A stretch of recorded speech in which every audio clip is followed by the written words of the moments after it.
13 to 20% of children living in the United States, that's up to 1 out of every 5 children, experience mental health disorders. This includes ADD, ADHD, depression, anxiety, and other behavioral conduct disorders. In about 40% of families with a child who has special health care needs, a member of families stops working and become full-time caregivers.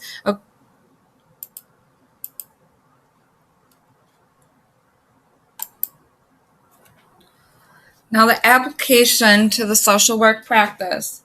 The social work profession facilitates social change and development, social cohesion, and the empowerment of liberation of people.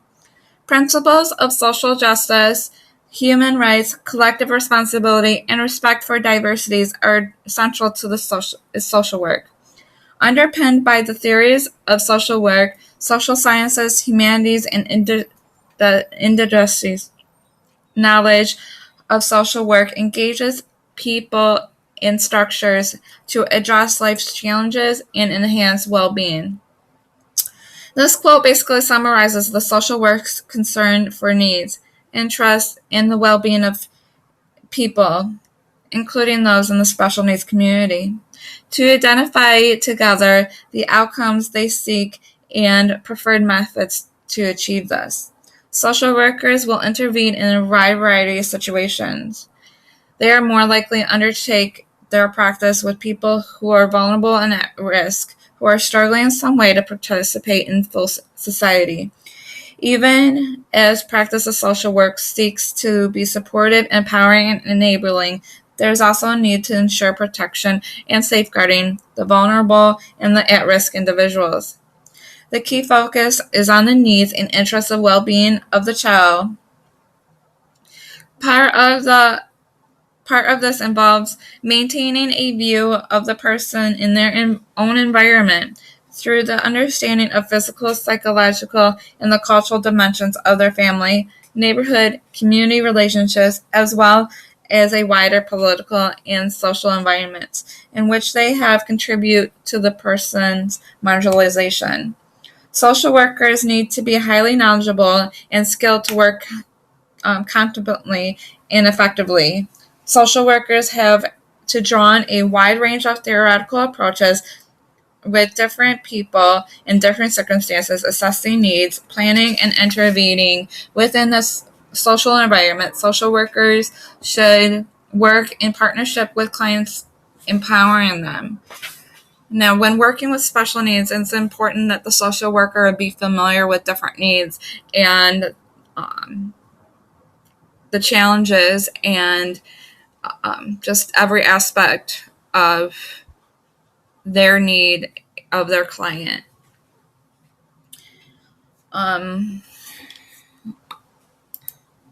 This right, an educational, as social worker, working in special needs in middle childhood affect cooperation and professionals in an essential component of good social work practice.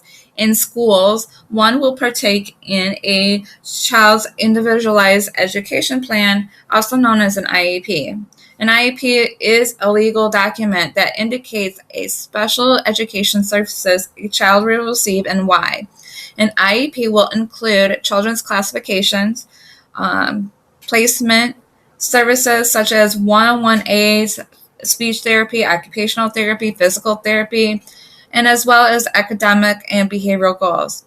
Also included at any time of the mainstream classroom, progress reports. Instead of report cards, they are given progress reports. An IEP is typically done annually. The caregivers, social works, OT, PT, ST, teachers, both special ed and mainstream, if applicable. And even this principal will sit down in an IEP meeting discussing the goals, strengths, and weaknesses and anticipated future goals. And as they get older, it's always good to have the child involved in this process because it's their caregiving. This is an example of the progress report. Like I said, progress reports are usually given instead of report cards, A, B, C, D, E. This is a progress report, and it will go over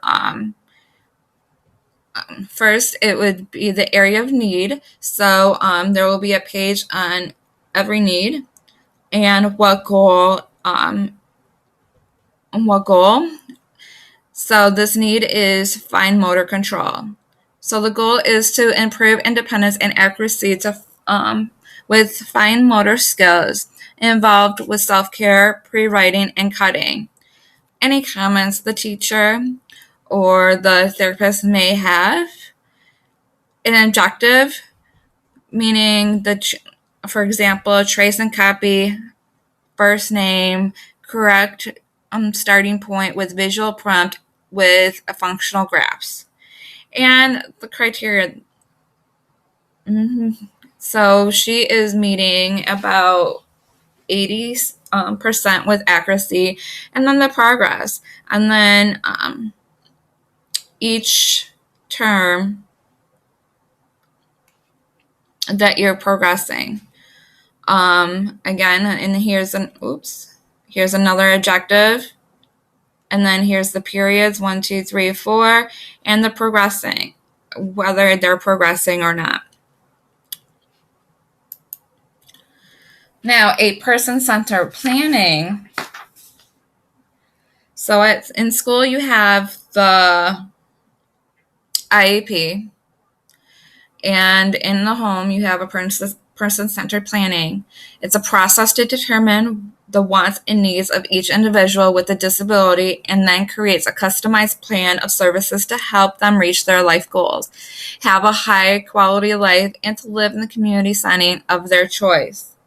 It is to identify opportunities for focus persons to develop personal relationships, participate in their community, increase control over their own lives, and develop the skills and abilities needed to achieve these goals. Again, in home, for middle childhood needs, special needs individuals of the social worker will participate in the PCP. It is similar to an IEP by discussing the child's needs, weaknesses, strengths, and goals. However, in contrast, the IEP the PCP focuses on the child and defining their direction of their lives, such as community living services, or CLS, activity daily livings, ADLs, and social activities. Now, a child will have an IEP and a PCP. A PCP is not in place of an IEP or vice versa.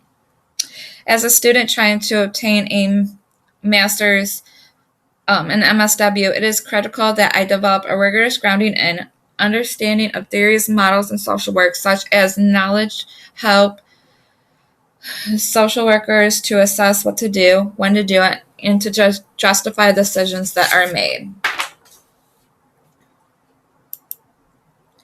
In conclusion, the diagnosis does not define the child. Tests can be wrong, expectations can be exceeded, and who are we to decide what a successful life looks like? As a social worker, I believe that that we have a responsibility to ensure that every individual deserves the right to have a best quality of life. In this presentation, I gave a brief overview of Erikson's theory, stages 1, 2, 3, and discussed stage 4, middle childhood, and comparing the stage with the childhood of special needs. I explained that in this stage that the child's peer group will gain greater significance and will become a major source of the children's self-esteem. The child now feels the need to win approval by demonstrating specific competencies that they're valued by society and begin the development of a sense of pride in their accomplishments. Working with the caregivers and the child's abilities, finding out the child's likes and strengths, and figuring out how they can apply them by giving the caregivers the tools and the resources for their community events, sports, and other activities. Getting involved with their peers and at the same time